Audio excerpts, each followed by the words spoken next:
pirang hatchlings kan green sea turtle asin hawksbill turtle magkasuway na pigbuhian kan DENR sa kadagatang sakop kan Vira Catanduanes asin Barcelona, Sorsogon.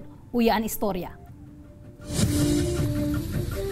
Sa kadagatan kan Labanay Cove sa Barangay Magnesia del Sur sa Vira Catanduanes, pigbuhian kan Provincial Environment and Natural Resources an 81 na mga rescued hatchling kan green sea turtle. Sinabayan man ini kan opisina nin Communication, Education and Public Awareness Drive sa mga residente kan barangay.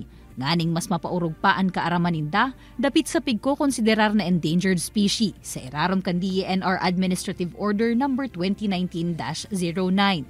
Hindi siya pwede kasi illegal handling din yun and hunting din yun or poaching. So bawal po siya under RA 9147, yung Wildlife Resources Conservation and Protection Act.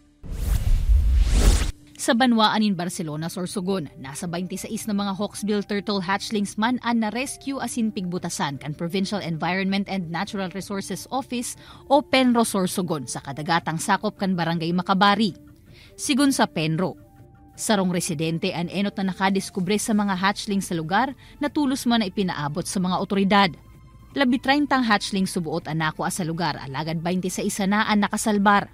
Sa datos kan DENR, ang hawksbill turtle ang sarong klase kan pawikan nakabali sa mga critically endangered species kaya iyaunan sa indang kamautan na maisalbar ang nasambitan ng mga hatchlings. Paalala lang po namin sa DENR, mga nasa coastal areas po natin na kung may mga na-stranded po na pawikan o ano man pong klase ng hayop, pwede pong paalam po agad sa LGU, tapos pag-alam po sa amin sa DENR.